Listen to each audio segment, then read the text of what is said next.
भारी संख्या में जमुई से जुड़े हुए, विधानसभा जमुई से जुड़े हुए सभी उपस्थित यहां के नागरिक भाइयों बहनों,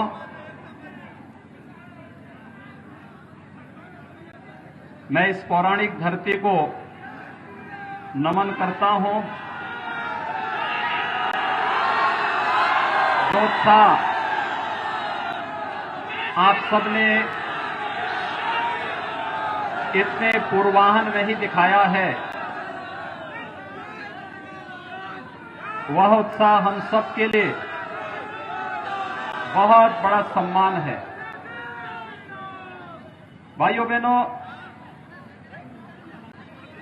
आज मैं आप सबके बीच में आप सबसे अपील करने के लिए आया हूं।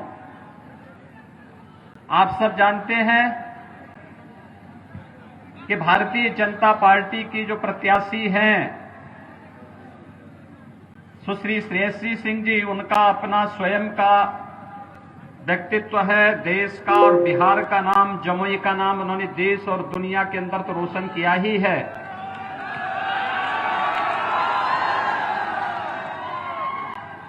लेकिन उनके पूज्य पिता राजा दिग्विजय सिंह जी लोकप्रिय सांसद के साथ साथ भारत सरकार में मंत्री भी रहे थे और मंत्री के रूप में उन्होंने बिहार के विकास के लिए, भारतीय रेल के विकास के लिए जो कार्य किया वह भूतपूर्व है। आज वे हमारे बीच में नहीं है, मैं उनको विनम्र श्रद्धांजलि अर्पित करता हूं और आप सबसे यही अपील करने के लिए मैं आया हूं कि अपने बिहार की इस बेटी को पूरे सम्मान के साथ उनके पूज्य पिता के नक्शे कदम पर चलने के लिए, विकास के लिए जिस समर्पण भाव के साथ उनके पूज्य पिता ने, उनकी पूज्य माता ने उन्हें विकास के लिए, बिहार के उत्थान के लिए जो संस्कार दिए हैं, उसमें बिहार के और खासतौर पर जमुई विधानसभा क्षेत्र की जनता का मोहर लगना चाहिए।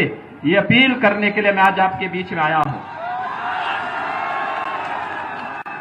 भाइयों बहनों, हम सब जानते हैं कि चुनाव, बिहार विधानसभा का चुनाव ऐसे समय में हो रहा है जब पूरी दुनिया वैश्विक महामारी कोरोना से जूझ रही है। कोरोना एक संक्रमण है।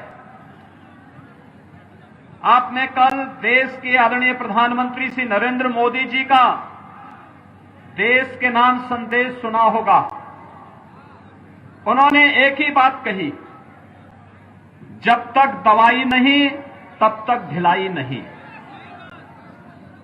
यानी जब तक दवा या वैक्सीन हमारे पास आ नहीं जाती है तब तक हमें कोई लापरवाही नहीं करनी है। और मुझे लगता है कि यहां पर आयोजकों ने बड़े मैदान में आयोजन किया है और पर्याप्त प्रयास किया है कि किसी न किसी रूप में हम इसका पालन करें, सोशल डिस्टेंसिंग का भी पालन करें। और मेरा आप सबसे अपील भी होगा कि हम मास्क भी जरूर लगाएं। एक दूसरे से मिलते हुए, एक दूसरे के साथ जब चल रहे हो तब भी हम लोग सोशल डिस्टेंसिंग का, 2 गज की दूरी का पालन करें, मास्क जरूर लगाएं, क्योंकि बचाव ही इसका वर्तमान में सर्वोत्तम उपाय है। यह अपील आप सबसे, मैं विनम्र अपील आप सबसे भी कर रहा हूं। हम सब जानते हैं पिछले 7 महीने से पूरा देश कोरोना से जूझ रहा है। 135 करोड़ की आबादी के देश में जिस मजबूती के साथ भारत ने कोरोना के खिलाफ लड़ाई लड़ी, जिस मजबूती के साथ प्रधानमंत्री मोदी जी के नेतृत्व में हम लोग लड़े, आज उसका परिणाम है कि दुनिया की बड़ी बड़ी महाशक्तियां, चाहे वह अमेरिका हो या यूरोप के तमाम बड़े बड़े देश, जो पस्त हो गए कोरोना के सामने, भारत मजबूती के साथ इस लड़ाई को लड़ करके अपनी जनता को सुरक्षित करने में सफल रहा। प्रधानमंत्री मोदी जी के प्रति हम इसके लिए आभार व्यक्त करते हैं। जनता जनार्दन ने जो अभूतपूर्व सहयोग प्रधानमंत्री की अपील पर किया, ये अपील देश को बचाने का था, जनता को बचाने का था, गरीब को बचाने का था, समाज के विभिन्न तबके को बचाने का था। और इस महामारी के दौरान भी जब दुनिया सोच ही रही थी क्या करना है, प्रधानमंत्री मोदी जी ने लॉकडाउन की घोषणा की और लॉकडाउन के साथ ही गरीब कल्याण पैकेज की घोषणा भी कर दी। भाइयों बहनों, मुझे आश्चर्य होता है, पिछले लगातार अप्रैल माह से हर गरीब को मुफ्त में राशन देने की व्यवस्था प्रधानमंत्री मोदी जी के कारण देश के अंदर प्रारंभ हुआ। रसोई गैस का निःशुल्क सिलेंडर मिलेगा, इस दौरान वह भी संभव हो पाया। और गरीब कल्याण रोजगार पैकेज के अंतर्गत भी उस अभियान की शुरुआत प्रधानमंत्री जी ने बिहार से ही किया था, क्योंकि जब लॉकडाउन हुआ, उद्योग धंधे बंद हो गए, सर्वाधिक प्रवासी कामगार और श्रमिक उत्तर प्रदेश और बिहार के थे, जिन्हें अन्य राज्यों से पलायन करने के लिए मजबूर होना पड़ा था। भाइयों बहनों, जब उत्तर प्रदेश से बिहार के लोग, झारखंड के लोग उत्तर प्रदेश से चलते थे, तो मैंने कहा भी भले ही महाराष्ट्र के अंदर और दिल्ली के अंदर उनके साथ कुछ व्यवहार जो भी हुआ हो, लेकिन उत्तर प्रदेश के अंदर आएंगे, हमारे मेहमान होंगे, उनके लिए गर्म पानी की व्यवस्था, उनके लिए वाहन की व्यवस्था, उनके लिए रहने की व्यवस्था, उनके लिए भोजन की व्यवस्था और उन्हें उनके घरों तक सुरक्षित पहुंचाने के लिए उत्तर प्रदेश परिवहन निगम की बसेज मुफ्त में यह व्यवस्था देगी। यह कार्य उत्तर प्रदेश के अंदर हम लोगों ने किया। ये हमारी ड्यूटी थी, क्योंकि बिहार की जब हम बात करते हैं तो बिहार का मतलब हमारे लिए मां सीता का मायका हो जाता है।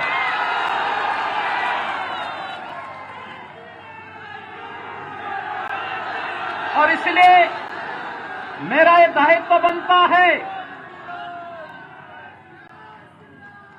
कि सीता मैया के मायके से कोई अगर उत्तर प्रदेश से गुजरे तो उनके सम्मान के साथ किसी भी प्रकार का खिलवाड़ नहीं होना चाहिए। और इसीलिए कोई भी बिहार का व्यक्ति जब उत्तर प्रदेश से गुजरा होगा, उसने एहसास किया होगा कि शासन की व्यवस्था कैसे होनी चाहिए। उत्तर प्रदेश के अंदर वह हम लोगों ने करके दिखाया था। भाइयों बहनों, आपने देखा होगा, मैं कल भी बिहार में था और बिहार में मैं कल एक नेता का भाषण सुन रहा था। वो कह रहे थे हम लोग इतने लाख लोगों को नौकरी दे देंगे। आश्चर्य होता है मुझे। पूछना चाहिए, एक प्रश्न पूछिए कि 15 वर्षों में कितने लोगों को नौकरी दी थी। आज जो ये राशन मोदी जी के कारण और नीतीश कुमार जी के नाते आपको प्राप्त हो रहा है, गरीबों को प्राप्त हो रहा है। आखिर ये राशन लालू जी के शासनकाल में गरीब को क्यों नहीं मिल पाता था? यानी जिन लोगों ने गरीबों का राशन तो खाया ही खाया, मूक जानवरों का चारा भी खा दिया है, उन लोगों से आप उम्मीद करते हैं रोजगार देंगे? भारतीय जनता पार्टी के लिए देश ही परिवार है। आपने देखा होगा जब बिहार की बेटी सुश्री शेषी सिंह जी यहां पे बोल रही थी, उन्होंने अंत में अपने भाषण के अंत में कहा, सर्वे भवन्तु सुखिनः सर्वे सन्तु निरामया। यानी सबका साथ, सबका विकास, यही भाव है इसके पीछे। हमारे लिए पूरा देश परिवार है, हमारे लिए देश हित सर्वोपरि है। लेकिन भाइयों बहनों, आप ये भी देख रहे होंगे, बहुत सारे लोग ऐसे हैं जिनके लिए परिवार ही पार्टी है और पार्टी ही देश है, इसके सिवाय वे बाहर देख ही नहीं सकते। आपने देखा होगा राजद के पोस्टर में 4 लोग एक ही परिवार के हैं, 5वें किसी का कोई चित्र नहीं। रघुवंश बाबू ने ये बात अपने अंतिम समय में कह दी थी। जीवन भर समाजवादी रहे बाबू रघुवंश प्रसाद सिंह जी ने ये बात कह दी थी लालू जी को कि आपके यहां तो लालू जी आपकी फोटो, राबड़ी देवी जी की फोटो और आपके दोनों पुत्रों के फोटो के अलावा 5वें की फोटो क्यों नहीं आती है आपके यहां। और यही तो मैं कहना चाहता हूं भाइयों बहनों, ये लोग देश के बारे में नहीं सोच सकते, बिहार के बारे में नहीं सोच सकते। अगर सोचा होता कांग्रेस ने, राजद ने, इन लोगों ने देश के बारे में, समाज के बारे में सोचा होता तो हर गरीब को मकान मिल लिया होता। इनके शासन काल में हर गरीब को मकान मिला होता, हर गरीब को इनके शासन काल में ही रसोई गैस के सिलेंडर मिल गए होते, हर गरीब को विद्युत के निःशुल्क कनेक्शन मिले होते, हर गरीब को 5 लाख रुपए की जो आयुष्मान भारत की स्वास्थ्य बीमा की योजना प्रधानमंत्री मोदी जी के कारण आज मिल रही है, ये योजना उन्हीं के समय में मिल गई होती। इन लोगों के पास विकास की कोई सोच नहीं थी, ये लोग विकास नहीं चाहते थे, गरीबों का उत्थान नहीं चाहते थे। 2004 से लेकर 2014 तक कांग्रेस नेतृत्व की सरकार रही, लेकिन भाइयों बहनों इन्होंने विकास नहीं किया। राजद उसमें सहयोगी था, इन्होंने विकास नहीं किया, लेकिन एक एक घोटाला पे घोटाला होता गया। देश को बेचने की स्थिति में इन लोगों ने पहुंचा दिया। 2014 में हम देश की जनता का अभिनंदन करते हैं जिन्होंने प्रधानमंत्री के रूप में मोदी जी का अभिषेक किया, और मोदी जी ने आने के बाद पूरे देश के अंदर योजनाएं देनी प्रारंभ की, बिना भेदभाव के मकान दिया। जब मोदी जी ने मकान दिए देश के अंदर, पिछले 6 वर्ष के दौरान 3 करोड़ से अधिक गरीबों को एक एक आवास मिला है, 8 करोड़ से अधिक लोगों को रसोई गैस का निःशुल्क कनेक्शन उपलब्ध कराया गया है, 4 करोड़ गरीबों को निःशुल्क विद्युत के कनेक्शन उपलब्ध करवाए गए हैं, 50 करोड़ लोगों को 5 लाख रुपए सालाना आयुष्मान भारत का स्वास्थ्य बीमा का कवर दिया गया है। ये जो योजनाएं 12 करोड़ किसानों को प्रधानमंत्री किसान सम्मान निधि का लाभ दिया गया है, ये जितना लाभ दिया गया है क्या किसी की जाति देख करके, किसी का मत और मजहब देख करके किया गया? नहीं, जो गरीब था उसको दे दिया बिना भेदभाव के। यही है सबका साथ और सबका विकास। कोई भेदभाव किसी के साथ नहीं किया, सबको देंगे, सबका साथ और सबका विकास करने के भाव के साथ प्रधानमंत्री मोदी जी ने अपनी योजनाएं चलाई, और योजनाओं का लाभ गरीब को, गांव को, किसान को, नौजवान को, महिलाओं को, समाज के प्रत्येक तबके को देने का कार्य किया।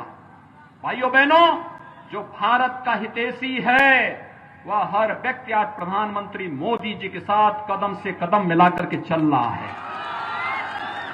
क्योंकि देश का गरीब जानता है कि प्रधानमंत्री मोदी जी उनका हित कर सकते हैं। देश का किसान जानता है कि प्रधानमंत्री मोदी जी ही उसके हकों का, उससे उसका हक दिलाने का कार्य कर रहे हैं।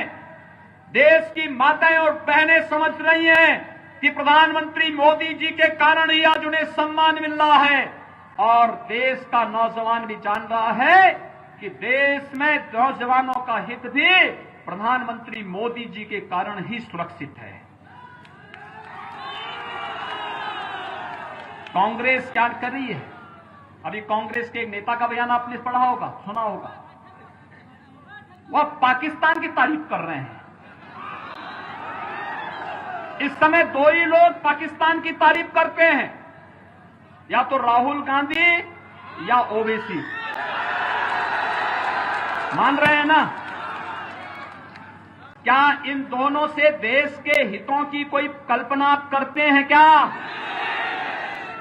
क्या ये देश का हित करेंगे? इसीलिए लोग क्या बोलते हैं उन्हें?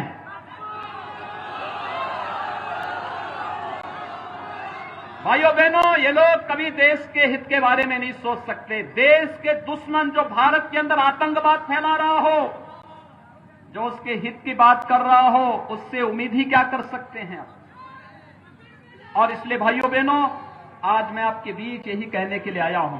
कुछ लोग वोट काटने के लिए आपके बीच में आए होंगे।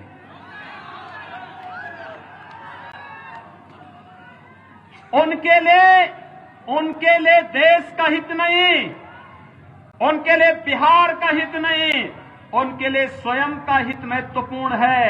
ऐसे लोगों को राजनीति में रहने का कोई अधिकार नहीं होना चाहिए। राजनीति से उन्हें एकदम जनता जनार्दन को चाहिए।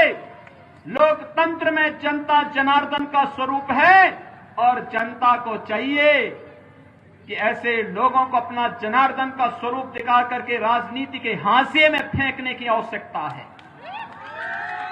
प्रधानमंत्री मोदी जी ने जब 2019 में दूसरी बार प्रधानमंत्री पद की शपथ ली, तब प्रधानमंत्री मोदी जी ने कुछ बात कही थी। उन्होंने कहा था पहला 5 वर्ष गरीब कल्याण के लिए, अगला 5 वर्ष भारत को दुनिया की एक महाशक्ति के रूप में उत्थान के लिए। और उत्थान का रास्ता कहां से जाता है? आपने देखा होगा, कश्मीर में धारा 370 हटी तो पीड़ा किसको हुई? या तो राहुल गांधी को या ओवैसी को। कश्मीर में धारा 370 हटनी चाहिए थी कि नहीं हटनी चाहिए थी? ये देश के हित में उठाया गया कदम था ना। लेकिन आखिर राहुल गांधी और ओवैसी इसका विरोध क्यों कर रहे हैं? आप इनकी मंशा को जान सकते हैं। और भाइयों बहनों, धारा 370 का हटने का मतलब, अगर जमुई के लोग भी अब चाहेंगे कि कश्मीर में हम जमीन लेकर के मकान बनाएंगे, तो आपको अब इसकी छूट प्रधानमंत्री मोदी ने दे दी है। जाइए आराम से, पूरा कश्मीर घूम करके आ जाइए। अगर कहीं पाकिस्तान परस्त आतंकवादी कहीं भी आपको टेढ़ी नजरों से देखेगा, तो भारत के जवानों की गोली उसकी आंखों को बेचते हुए बाहर कर देगी। अब वो दुस्साहस नहीं कर सकता है, क्योंकि अब तो पाकिस्तान के प्रधानमंत्री इमरान खान भी भयभीत हैं। उन्हें लगता है कि अगर भारत के अंदर कुछ भी करेंगे तो भारत के बहादुर जवान पाकिस्तान के अंदर घुस करके कोई नया सर्जिकल स्ट्राइक को अंजाम दे देंगे। अब पाकिस्तान भी कुछ नहीं कर सकता, क्योंकि भारत अब मजबूती के साथ वैश्विक पटल पर अपनी एक नई पहचान प्रधानमंत्री मोदी जी के नेतृत्व में बना चुका है। आपने देखा होगा, पाकिस्तान, बांग्लादेश, अफगानिस्तान के जितने भी हिंदू थे, सिख थे, बौद्ध थे, जैन थे, इन सबको जो वहां पे प्रताड़ित था, पीड़ित था, गृह मंत्री अमित शाह जी ने कहा कि अगर आप पीड़ित और प्रताड़ित हैं, भारत में शरण लिया है, हम इन्हें भारत की नागरिकता भी देंगे। नागरिकता संशोधन कानून ला करके उन्हें भारत की नागरिकता देने का कार्य किया। तो भी पीड़ा किसको होती है?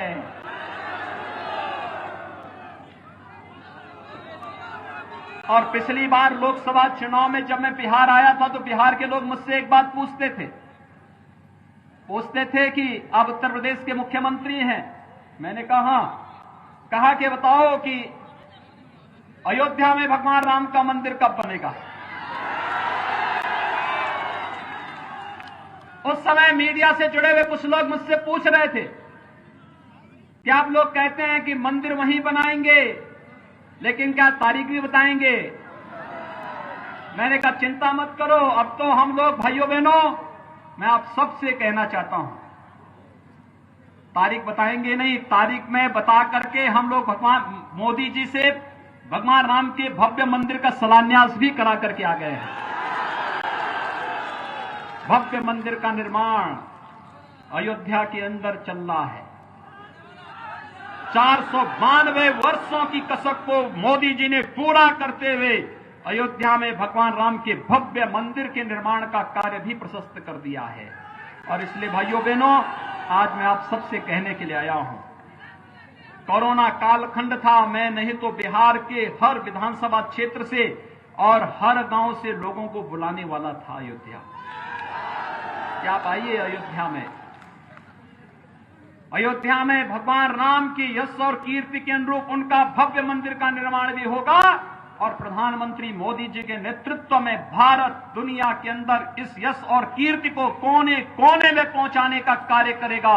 इसमें कोई संदेह किसी को नहीं होना चाहिए और यही अपील करने के लिए आ रहे हैं कि प्रधानमंत्री मोदी जी को मजबूती प्रदान करने के लिए आवश्यक है कि भारतीय जनता पार्टी और सहयोगी दलों के नेतृत्व में जो चुनाव बिहार विधानसभा का लड़ा जा रहा है, इसमें भारतीय जनता पार्टी और सहयोगी दलों के प्रत्याशी भारी बहुमत से चुनाव जीत करके जाएं। भाइयों बहनों, यही अपील करने के लिए आज हम सब आपके बीच आए हैं और मैं आपसे यही अपील करने के लिए आया हूं। आपके लिए तो दोहरे फायदे हैं। एक, राजा दिग्विजय सिंह जी की सुपुत्री को यहां से आप भेजेंगे, वह स्वयं भी एक शूटर है और राष्ट्रीय और अंतर्राष्ट्रीय स्तर पर बिहार को, जमुई को एक नई पहचान दिला रही है। उनकी माता जी भी सांसद थी, मैं भी तब भी संसद में था। उनके पूज्य पिताजी जब सांसद थे और मंत्री थे तब भी मैं भी सांसद था। वास्तव में विकास की जो सोच उनकी थी, उस विकास की विरासत को आगे बढ़ाने के लिए आप सबसे अपील करने के लिए विशेष रूप से मैं आज आपके बीच में यहां पर आया हूं। आप सबसे मेरी अपील है कि बिहार विधानसभा का जो चुनाव हो रहा है प्रथम चरण में 28 अक्टूबर को कमल चुनाव चिन्ह पर सुश्री श्रेयसी सिंह जी को भारी मतों से चुनाव जिताने की आप सबसे अपील करने के लिए मैं आज आपके बीच में यहां पर उपस्थित हुआ हूं। इतने भारी संख्या में आप लोग हैं, आप सबसे मैं दो ही अपील करूंगा। एक, यहां पे युवाओं की संख्या ज्यादा है और जो संख्या युवाओं की है, ये संख्या ज्यादातर लोगों के हाथों में स्मार्टफोन भी है। अपने फोन को पहले तो एक काम करना कि यहां से जाएंगे चुनाव प्रचार करने के बाद स्नान करके, और इस बात को जरूर ध्यान में रखेंगे कि हम लोग 2 गज की दूरी और मास्क जरूर के इस मंत्र का पालन करेंगे। दूसरा, मोबाइल फोन लेकर के जमुई विधानसभा क्षेत्र के प्रत्येक परिवार के प्रत्येक सदस्य का फोन नंबर लेकर के, और अपने स्तर पर कोई आपका मित्र होगा, कोई नातेदार होगा, कोई रिश्तेदार होगा, कोई शुभचिंतक होगा, उन सबके घर घर में जाकर के भी और मोबाइल फोन से भी अपील करना है। अपील करिए भाजपा को जिताने की।